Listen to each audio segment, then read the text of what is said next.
민주당 소속으로 총선 불출마를 선언했던 황운하 의원이 결국 민주당을 탈당하고 조국 혁신당에 오늘 합류했습니다.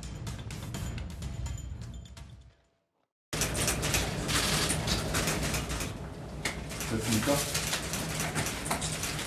안녕합니다. 죄송합니다.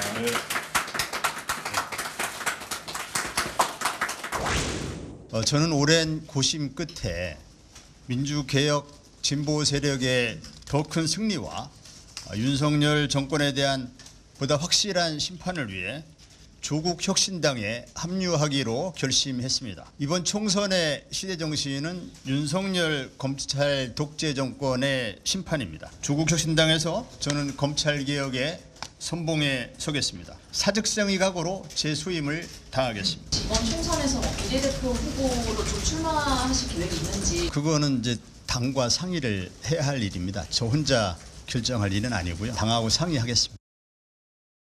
앞서 저희가 조국 혁신당 여론조사를 짚어보면서 이게 조국 전 장관의 팬덤인지 혹은 윤 대통령도 싫고 이재명 대표도 싫어서 조국 혁신당을 지지하는 건지 모르겠습니다만 상승세 얘기를 했는데 조영진 변호사님, 여기에 지금 1심에서 징역 3년형 받은 울산시장 선거 개입 의혹의 피고인 황운하 의원이 합류를 했습니다. 법적으로 어떻게 보셨어요?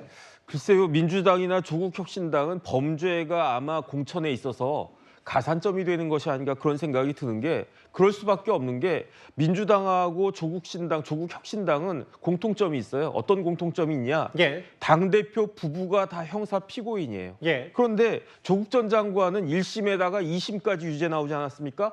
황운하 의원은 1심만 유죄가 나온 상태니까 어떻게 보면 단수가 조국 전 장관이 한 7단 정도 되면 황운하 의원은 한 5단 정도 되니까 그런 정도면 조국 혁신당에 들어올 충분한 자격이 된다, 저는 그런 생각이 들고요. 어찌됐든지 간에 뭐 비례대표로 국회의원을 재선을 하게 될지 모르겠지만은 빨리빨리 재판이 진행됐으면 좋겠다라고 하는 것이 국민의 한 사람으로서의 바람입니다. 이 의원님, 물론 뭐 주관적 평가가 많이 들어가신 것 같은데요.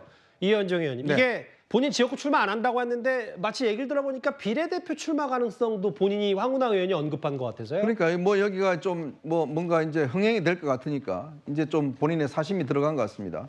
아마 비례대표로 출마를 하려고 하는 것 같은데요. 왜냐하면 본인의 경험이 있습니다. 지금 사실은 이 재판이요, 거의 한 3년 6개월, 뭐 거의 이제 본인의 임기를 지킨 만큼 그렇게 끌다가 결국 1심이 났지 않습니까? 또 본인은 그렇게 판단할 겁니다. 이번에 국회의원 하면 또 한 3년 6개월 걸리면 다음 국회의원 임기도 끝나서 결정나지 않겠는가, 그런 판단 내릴 거 아니겠습니까? 가장 근본적으로 이런 정말 뻔뻔하고 모렴치한 일을 하게 한 거는 저는 법원의 책임이 있다고 봅니다. 예. 왜냐, 법원에서 그렇게 거의 국회의원 임기를 다 채워주고 난 다음에 결국 1심 선고를 했지 않습니까? 예. 본인이 또 이번에 그런 판단을 내리는 거 아니겠습니까? 2심 되려면 이제 한 3, 4년 걸리니까 그거 뭐 다음에 국회의원 임기 끝날 때까지 할 수가 있다? 그런 판단을 내려준 거 아니겠어요? 참, 저는요, 정말 국회의원이 된다는 게 우리 국민들이 보시기에 낯뜨겁고 저 정도는 뻔뻔해야 국회의원이 될 수가 있구나. 어떻게 1심에서 징역 3년을 선고받았습니다. 그렇고 또 이 조국 대표 같은 경우는 2심에서 징역 2년을 선고받았습니다. 예. 자, 이런 사람들이 점점 조국 혁신당에 지금 들어가고 있습니다. 지금 법무부에서 해임 통보를 받은 박은정 검사라든지 전부 다 뭔가 본인들이 해임받고 이 형사 처벌받고, 아니 그렇게 검찰을 욕할 게 아니라 법원이 그렇게 내린 거 아니겠습니까? 정말 조국 혁신당이 아니라 이름을 바꿔야 될 것 같습니다. 제가 차마 그 말씀 못 드리겠습니다. 방송 끝나고 얘기해 주세요, 그러면.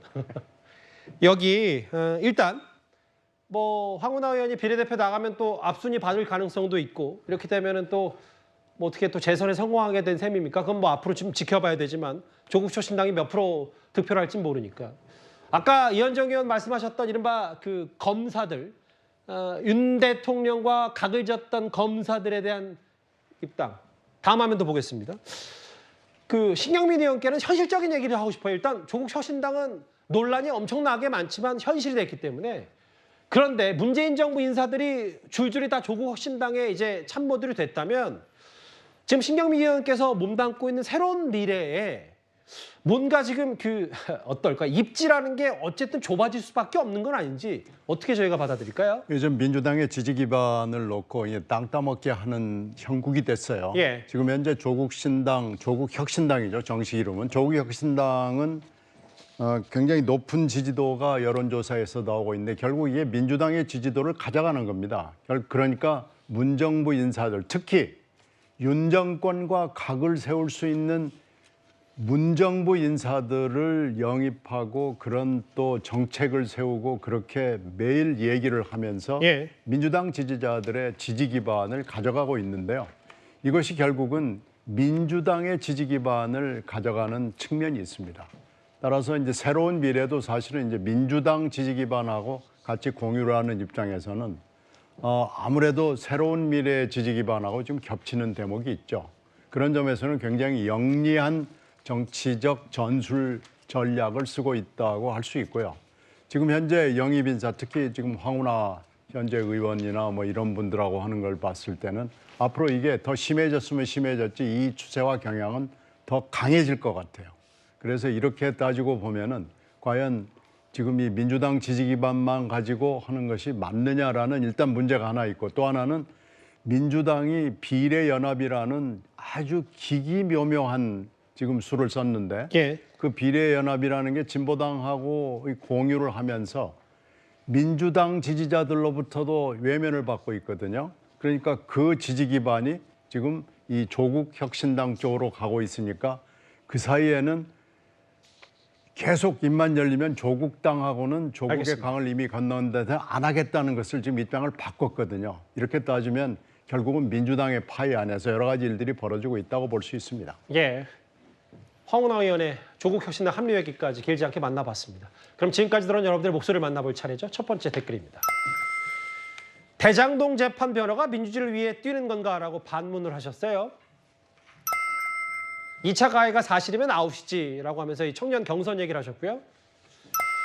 대변인도 되면은 오락가락 공천이다. 이 청년 공천에 대해서 관심이 많으십니다. 예. 웃음에 참는 이천수 후원회장도 대단하다고 하셨어요. 예. 아무리 미워도 폭행은 안 됩니다. 맞습니다. 댓글 5개 모두 감사드립니다. 다음 주제 이 얘기 핵심 내용 짚어보겠습니다.